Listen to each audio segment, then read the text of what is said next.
Beautyspreneur, hari ini kita akan bahas mengenai pengaruh digital marketing pada bisnis kosmetik bersama saya Rizky Ananda Musa. Juga di sini telah hadir dari tim digital marketing and creative PT Solusi Global Group, yaitu Mbak Ama. Hai semuanya, Beautyspreneur. Thank you loh sudah datang ke sini. Makasih ya Bu, kesempatannya nih bisa berbincang-bincang. Iya, sama-sama. Nih, Mbak Ama, apa kabarnya nih? Baik, alhamdulillah. Alhamdulillah ya. Bisa dikenalin nggak nih sama penonton podcastnya kita? Siapa sih sebenarnya Mbak Ama ini dan sebagai apa di PT Solusi Global Group? Oke.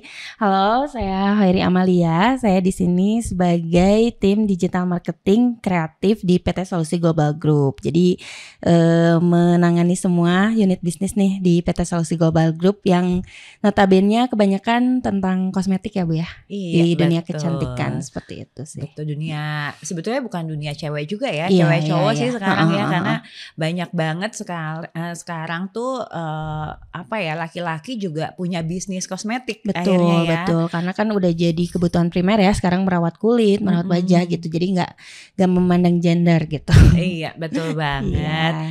Nah, Mbak Ama, bisa dijelaskan nggak nih seberapa pengaruh sih perkembangan digital pada industri kosmetik saat ini? Nah, kalau misalnya pengaruh sangat berpengaruh ya Bu ya, sangat besar gitu pengaruhnya, karena emang sekarang tuh orang tuh lebih suka yang simpel. Nah, si digital ini tuh menawarkan sesuatu yang simpel, seperti mungkin sering ya kita lihat kayak misalnya orang tuh udah mulai nih berbelanja tuh e-commerce, itu kan masuknya digital ya, karena itu platformnya tuh apa ya, mendukung mereka untuk berbelanja online seperti itu. Mungkin juga untuk advertising juga sama. Sekarang orang-orang udah mulai nih melihat toko tuh gak harus pergi ke toko, bisa lihat nih kayak misalnya di Instagram gitu, katalog, foto. Nah, seperti itu. Jadi sangat berpengaruh besar sih untuk di berbisnis kosmetik, karena kita juga bisa nih menjual produk kita melewati platform digital seperti itu sih. Iya, apalagi pada zaman kemarin COVID ya, mungkin Betul. Jadi orang tuh udah nggak males keluar, kita belanja semua melalui online ya. Saya aja sampai beli yang kecil-kecil apa perintilan lah intinya gitu ya. Itu biasanya ya udah deh kita pakai e-commerce aja. Gitu, karena lebih emang mempermudah ya. Karena di e-commerce juga kan misalnya informasi yang disuguhkan juga udah komplit seperti itu. Kalau misalnya performa tokonya bagus ya, maksudnya kita juga udah bisa lihat nih dari testimoni seperti itu. Jadi karena benar waktu COVID kemarin kan kita dibatasi ya Bu ya, ruang gerak kita gitu. Jadi sedangkan kan kita juga harus tetap melanjutkan kehidupan gitu, seperti mungkin bisa dibilang apalagi skincare seperti itu kan udah jadi kebutuhan kita gitu ya, makanya pasti akan belanjanya lewat e-commerce gitu, platform digital. Lalu Mbak Ama, platform digital apa aja nih yang cocok untuk advertising khususnya di bidang kosmetik? Nah, kalau misalnya berbicara platform banyak ya Bu ya, tapi mungkin untuk kalau misalnya kita lihat nih trafficnya sih sekarang masih unggul di Meta Ads. Jadi Meta Ads itu untuk advertising ya, karena di situ kan Meta itu ada Facebook, ada Instagram sama WhatsApp. Nah, apalagi di Instagram itu kan kita benar-benar bisa mempromosikan nih apa nih produk kita gitu. Maksudnya balik lagi ke konten. Konten kan orang tuh suka ya sekarang, kayak konten tuh bukan hanya sekedar konten gambar-gambar doang terus nama harga, tapi mereka suka kayak storytelling. Misalnya produk ini tuh bagusnya seperti apa, produk knowledge. Nah, betul. Nah, itu tuh biasanya platform Instagram sih sekarang masih megang. Tapi nggak mungkiri juga ya kayak misalnya Google, web seperti itu juga lumayan nih kalau misalnya webnya bagus gitu ya. Misalnya di webnya itu apalagi komplit nih sama commerce-nya, itu juga masih jadi andalan sih untuk bidang kosmetik saat ini seperti itu. Kalau TikTok gimana dong? Nah, kalau TikTok itu kemarin sempat ramai banget ya Bu ya, TikTok, apalagi ada TikTok live seperti itu, ada penjualan, tapi emang sekarang lagi ke ban ya untuk TikTok gitu. Masih ya? Masih. Untuk e-commerce-nya nggak bisa ke sekarang. Jadi hanya untuk review-review aja sih. Tapi ya mudah-mudahan ya sebentar lagi, soalnya itu emang sangat berpengaruh sih ke penjualan, karena praktis gitu dalam satu platform kita udah bisa ngelihat kontennya, kita juga bisa lihat live-nya seperti itu langsung ke penjualan. Iya betul. Seperti Dan itu. kalau nggak salah saya juga kalau misalkan di TikTok kita bisa dapetin harga juga lebih murah Betul, katanya ya subsidi. dibanding yang lainnya. Cuman ada subsidi tadi ya. Cuman makanya nih kita juga lagi menunggu ya. Semoga Betul. nanti dibuka lagi atau memang ada platform sendiri lah khusus untuk itu. Betul gitu. betul. Oke, berbicara mengenai platform nih yang dijelaskan tadi Mama, perlu nggak sih kita memaintenance itu semua dan hal apa sih yang harus rutin kita lakukan sebagai pebisnis ya, pebisnis kosmetik?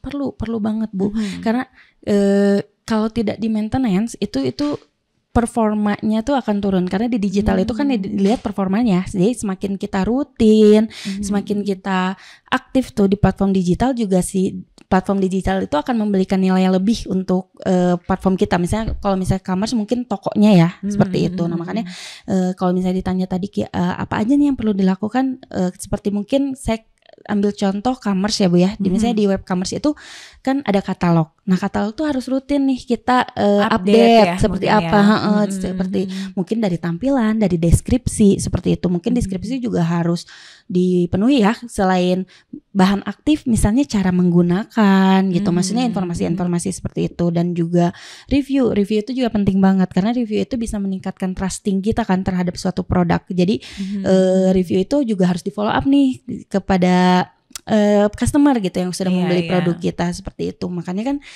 sekarang bermunculan juga ya karir-karir seperti misalnya sales commerce gitu seperti ya? itu. Seperti misalnya apa ada juga khusus untuk mereview gitu mungkin ya?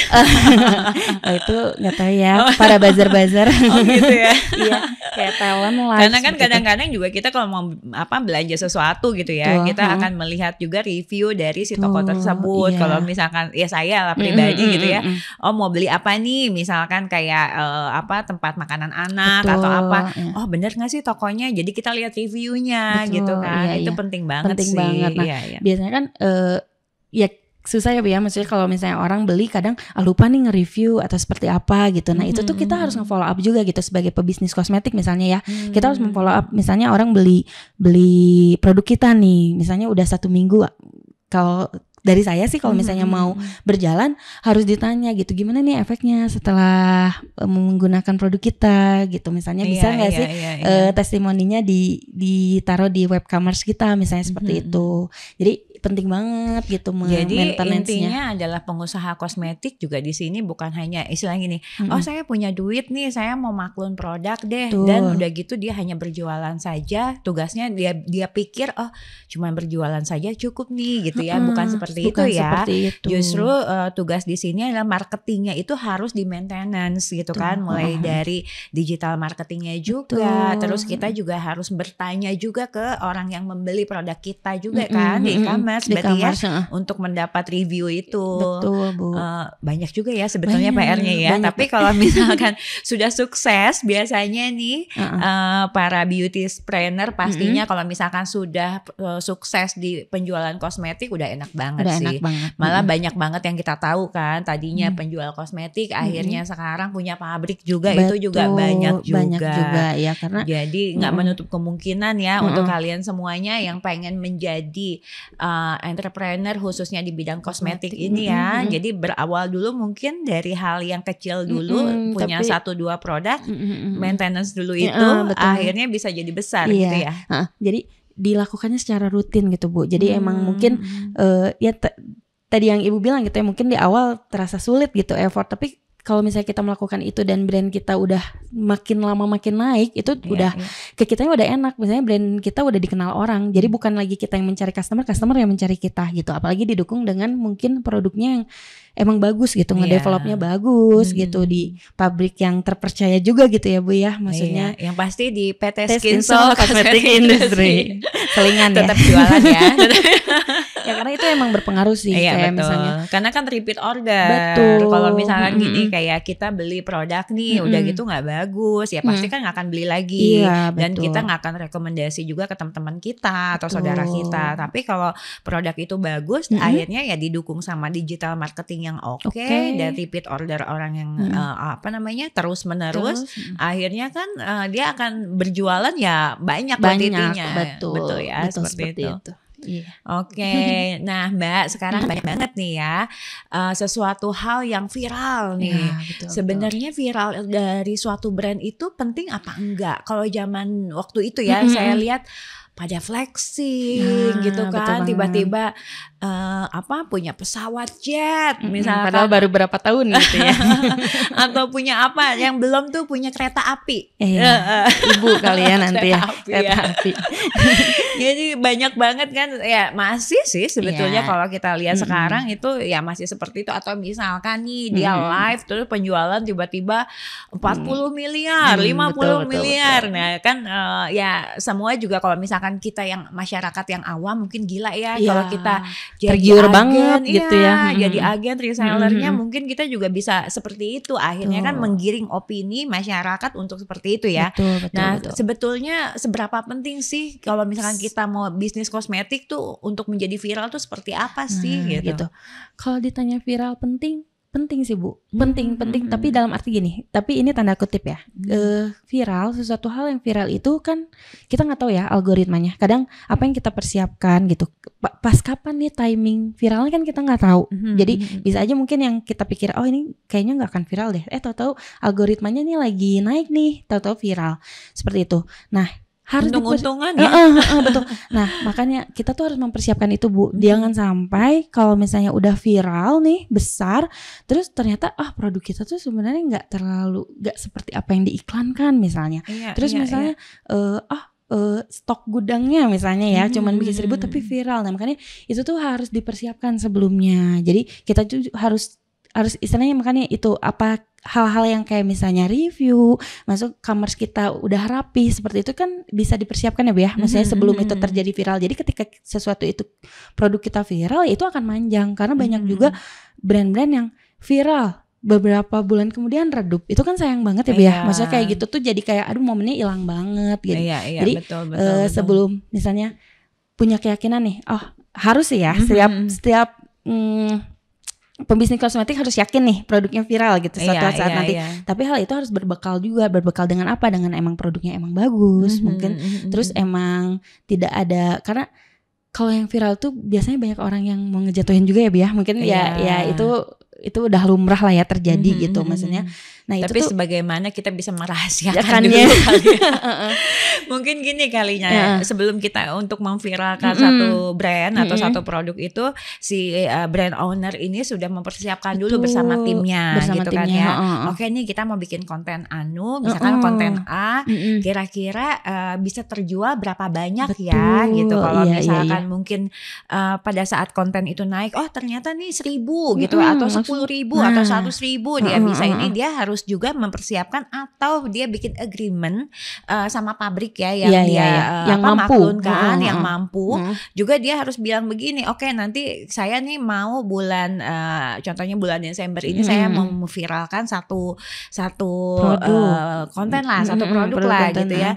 Nanti boleh nggak kalau misalkan si pabrik ini sudah mempersiapkan produknya sebanyak segini gitu ya. Mungkin juga harus yang difikirkan bukannya hanya memviralkan saja tapi juga bagaimana si produk ini tidak putus gitu kan produksinya gitu. Jangan sampai nanti kita udah viral tiba-tiba permintaan demand pasarnya gede banyak besar, terus tiba-tiba produknya zero gitu kan atau dia cuma bikin 10.000 permintaannya 100.000 gitu kan. Nunggu 3-4 bulan terlalu lama udah habis ya masanya. Jadi persiapannya cukup banyak ya. Betul. Karena emang sayang banget ya kalau misalnya kayak gitu kan jadi momennya udah hilang. Terus juga yang namanya orang tuh kan gak ada yang oke nunggu gitu kan, ada juga yang gak sabar nunggu malah nanti keambil sama brand lain kan misalnya kan kayak gitu. Makanya viral itu penting tapi juga harus berbekal gitu. Berbekal mungkin sebelum bikin konten harus di brief dulu nih apa nih yang harus dipersiapkan. Betul kata Ibu tadi gitu. Apalagi ya produk kan yang namanya skincare kayak gitu kan digunakan ya Bu ya. Jadi itu orang nggak mau nunggu lama gitu ya. Jangan sampai kayak tadi nih viral terjual 4.000 atau 1.000 sekali live doang gitu. Ternyata produknya bikin orang sensitif atau seperti apa gitu kan, kita nggak pernah tahu gitu. Iya.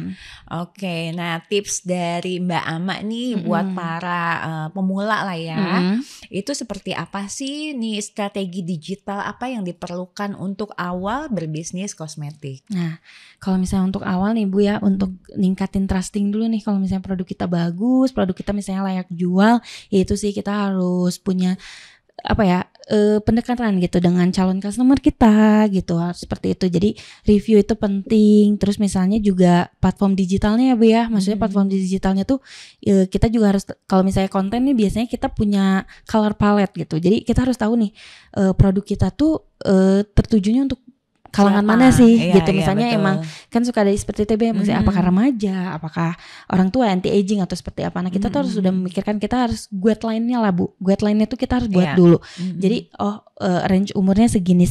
Nah dari guideline itu nanti kita kan biasanya color palette-nya keluar. Terus misalnya bahasa yang digunakan juga seperti apa. Misalnya keyword-nya nih, kan sekarang ada hashtag, ada keyword gitu ya. Kalau misalnya kita nge-setting konten di sosial media itu seperti apa. Nah apa nih yang mau kita jual.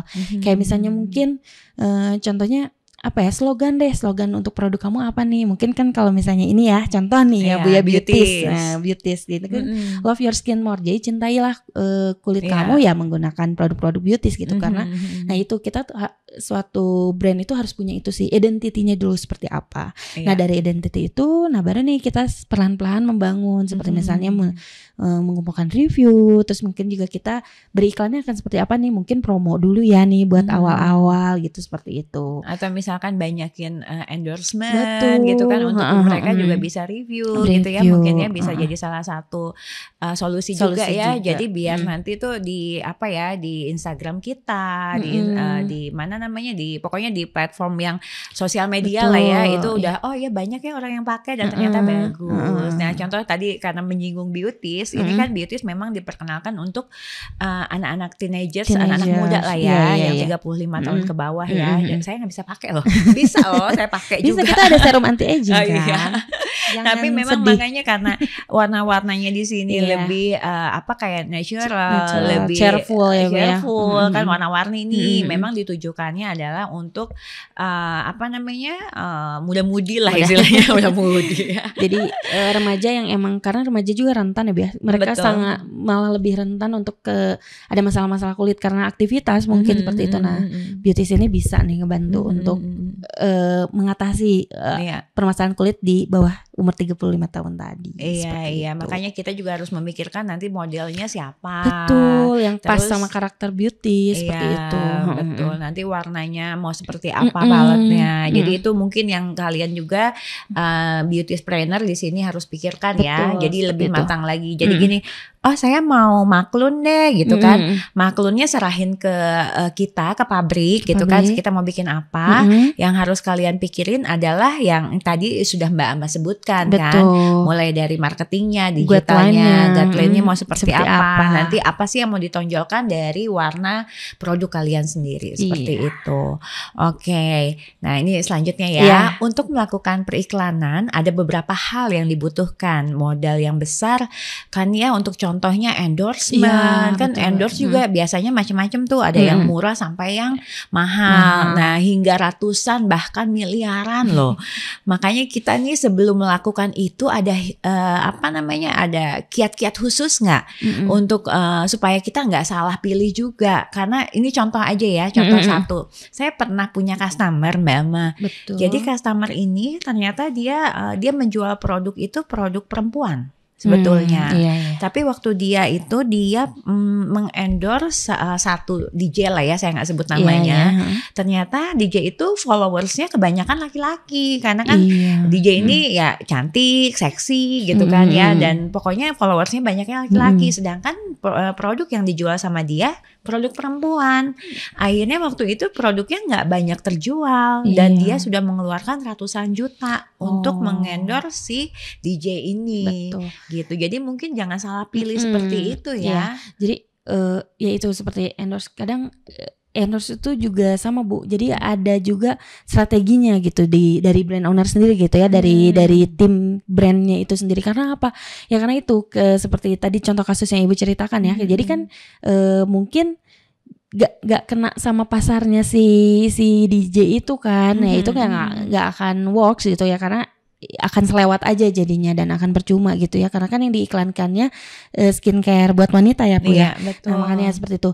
Nah makanya kalau misalnya dari saya Bu ya, saya ngasih sugestinya gini, kita lihat dulu deh keadaan brand kita. Jadi situasi brand kita harus tahu gitu sebelum endorse. Mungkin contohnya ya untuk beautypreneurs baru gitu. Nah kan mungkin juga omsetnya belum terlalu besar ya Bu ya dari penjualan gitu, seperti itu. Nah kita tuh sebenarnya yang namanya endorsement KOL itu yang pertama kita harus tahu dulu dia masuk nggak ke brand kita, maksudnya warna brand kita, identity brand kita. Misalnya kayak anak muda, oh dia emang personality-nya anak muda juga bukan, atau seperti apa followersnya juga followersnya gitu ya, apa sih yang dia suguhkan di media sosial dia gitu misalnya. Terus orang-orang mana nih yang tertarik sama konten-konten dia. Nah kita bisa lihat, kita sebenarnya bisa sih Bu itu minta aja ke KOL-nya, maksudnya ke influencernya lah ya gitu ya. Nah soalnya gimana tuh cara mintanya? Mungkin di sini teman-teman di sini, aduh gimana sih cara mintanya ngomongnya gitu kan? Jadi di Instagram itu kita ada menu insight. Di situ kita bisa lihat nih Bu. Kalau jadi nanti kita bisa dilihatin age range followers dia berapa. Misalnya di situ biasanya pilihannya ada 18 sampai 24, 24 sampai 35. Nah kita bisa dilihat kan di situ, oh ternyata di 18-24, oh udah pasti itu teenagers kan ya, kebanyakan gitu. Terus oh iya kita punya produk nih sunscreen kan biasanya ya kayak contoh ini ya, sunscreen ini kan benar-benar kayak oh untuk anak muda banget gitu, bisa dipakai, bisa dibawa kemana-mana, karena kan yang namanya orang kan malas ribet ya, apalagi orang yang misalnya banyak aktivitasnya gitu, anak muda. Nah oh iya masuk nih ke situ. Terus kita juga harus lihat nih gimana sih cara dia untuk memasarkan produk kita gitu. Karena seperti apa? Karena kalau misalnya kira-kira digunakan gak ya gitu, digunakan gak sih sama dianya? Karena kan kalau misalnya digunakan juga itu bisa naikin trusting ya orang untuk membeli. Jadi seperti itu. Nah untuk yang awal-awal nih beautypreneurs pemula juga bisa nih kayaknya, aku kayaknya belum bisa nih mengeluarkan budget gitu ya untuk endorsement. Apalagi sampai ratusan juta agak berat ya. Agak istilahnya gimana gitu ya, nanti hasil akhirnya kan belum tahu juga gitu. Betul. Nah kita juga ada nih bisanya yang barter dulu deh, barter produk ya? ada seperti itu. Jadi banyak sih, emang followersnya mungkin nggak terlalu banyak ya, mungkin nggak seperti belum puluhan ribu lah gitu kan, belum seperti influencer yang udah besar, tapi kan dengan misalnya 5.000 7.000 followers tapi followersnya aktif juga kan itu bisa naik lumayan kan ya Bu ya gitu.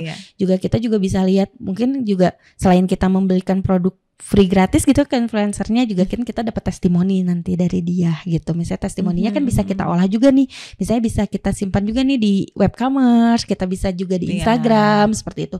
Jadi gak usah terburu-buru, tapi lihat dulu aja misalnya keadaan perusahaannya seperti apa, brand kamunya seperti apa nih. Misalnya dari yang kamu lakukan awal-awal itu ternyata works ya, ningkatin pendapatan. Nah boleh tuh misalnya mulai ke influencer yang berbayar, tapi ya berbayar juga sama ya, maksudnya harus ada tanggung jawab juga ya. Jadi terus tanggung jawabnya juga harus dilihat nih influencer itu misalnya influencer itu sibuk misalnya ya, dia mah aktivitasnya padat gimana ya, kitanya juga harus kayak ya kan kita udah perjanjiannya seperti ini gitu. Jadi betul. Harus cari yang profesional juga kali ya Bu ya. Iya.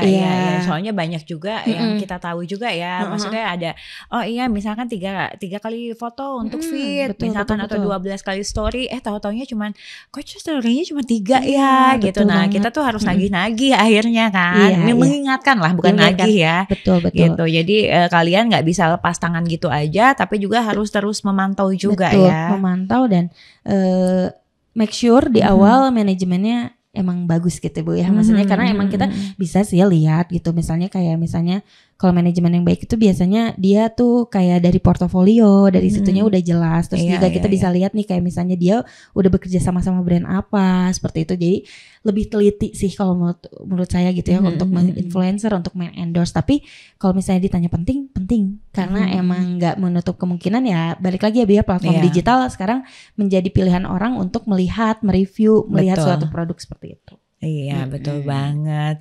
Terakhir nih Mbak Ama, boleh dong share ke kita alasan kenapa pelaku bisnis kosmetik harus sudah melek dengan digital marketing? Nah, itu karena sekarang itu platform digital itu semakin banyak ya Bia, semakin banyak dan menawarkan berbagai pilihan yang membuat kita tuh mudah gitu, mempermudah aktivitas kita seperti itu. Nah, jadi platform digital adalah jalan untuk membranding produk kita tanpa kita tuh harus capek.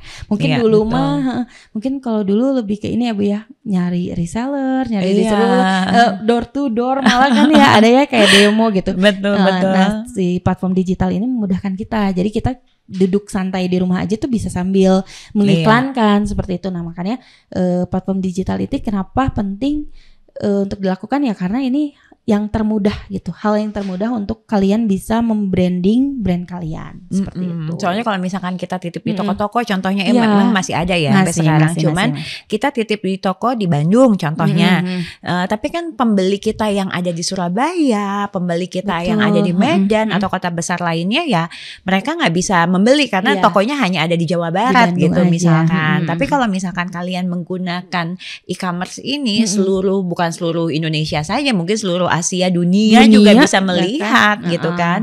Jadi ini adalah memudahkan ya untuk kalian beautypreneur bisa memasarkan produk kalian pastinya. Nah, mungkin segitu dulu nih chat-chat kali ini. Makasih banyak Mbak Ama. Jangan bosan-bosan ya kalau nanti kita panggil lagi. Oke, siap. Sudah meluangkan waktunya. Saya Rizky Ananda Musa pamit, sampai ketemu di podcast selanjutnya. Bye beautypreneur.